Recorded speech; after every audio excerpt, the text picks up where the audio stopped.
Hey everyone, let's talk about the crazy price hikes we're seeing in video games lately. $80 for a brand new title. 80 fucking dollars.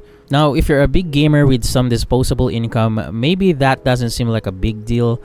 But for a huge chunk of the gaming community, the everyday people juggling bills, rent, and food, basically, for the average Joe, that's a serious stretch. So why exactly does $80 feel so insane right now? Let's talk about it. Let's break it down. The median household income in the US is roughly around $80,000 a year. Sounds decent, right?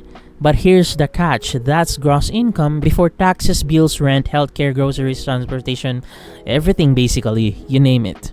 In reality, most families spend nearly 90% of that income just to cover basic living expenses. Housing alone has skyrocketed over the past decade, with rent and mortgage prices crushing budgets. Healthcare costs have ballooned. Food prices keep rising. After all that, the money left for fun stuff like video games in this case is surprisingly tight. It's no wonder many gamers feel like $80 is just a luxury they can't afford now. And it's not about the money alone. Think about the choice you have to make. If you're living paycheck to paycheck, is dropping $80 on a game really worth it? That could mean cutting back on eating out, skipping a social event, or postponing other purchases. Some of you may argue that if you can't afford, then you shouldn't even consider buying a console yourself. Well, I may agree to that in some extent, but doesn't this argument make consoles not consumer friendly? Because now it becomes a more luxurious item. Especially when Nintendo is basically promoting their brand as a family-friendly brand. Families don't have a lot of money compared to single individuals because they need to spend their money, their wages to their kids, to the kids' education, healthcare, whatever. So that's why family usually wants affordable prices. And this is not it. Also, here's another thing. Game developers and publishers keep pushing prices higher, expecting players to keep paying. They point to inflation, rising production costs, and fancy new tech as reasons why. But for most gamers, those arguments don't really matter. It's about what's in their wallet, not theirs. Speaking of inflation, some may argue that games are being adjusted based on inflation rates, but what about our wages? I feel like it didn't really translate well in terms of inflation. In wherever country you are, not just in US alone, especially during the pandemic, everything has gone way expensive than normal. Buying a house hasn't become a dream now. Buying a house now is even more difficult than before. You can't even consider buying a house that easily now. Yes, of course there's mortgages, but it's way more expensive than before. Ask your parents or even your grandparents if it's easier to get a house before than now. And that's just housing we're talking about. We still have other expenses to consider, you know? In short, the purchasing power of an average individual is weaker than before. It's okay to adjust prices, but at the same time, wages should also be considered. Maybe increase the salary or whatever adjustment it deserves. Because there is no point in increasing prices if people will start to hesitate buying your product because of the weak economy we're in. That just doesn't make any sense. At $80, games risk becoming a niche product for only the most hardcore or well-off players. The casual or budget-conscious gamers, the very lifeblood of the industry, will get left behind. That's what I'm talking about, especially with the family-friendly branding. And there's also the psychological effect when the price tag hits $80. Many players hesitate or wait for sales. Some look for alternative entertainment like movies. Or worse, they might resort to piracy, just like in my previous video. Because let's face it, $80 is a big jump from the widely accepted pricing of $60. $70 isn't even widely accepted yet. Some people are still questioning it, and yet they suddenly jump the gun to $80. And this is just for digitals, mind you. Physical games would cost even more, probably reaching $100 in the near future. Which is insane if you think about it.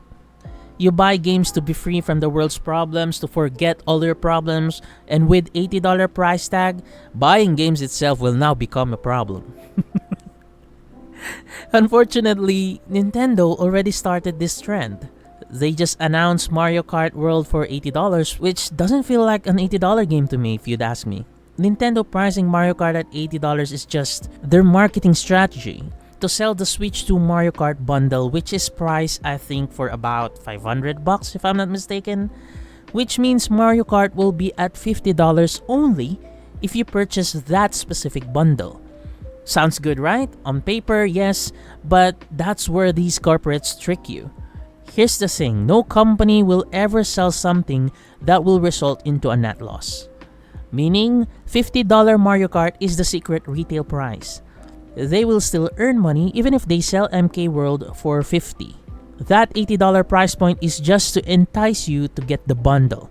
And if you're not aware of this predatory strat, you would think it's a bargain, like it's a great deal or something. Don't get me wrong, bundles are usually good, but in this specific scenario, I don't think that's the case. Why? Because setting games at $80 will make other publishers to price their games at $80 as well. Then it will be a domino effect where everything game related is just gonna be expensive in general. It's already happening. You can see it already.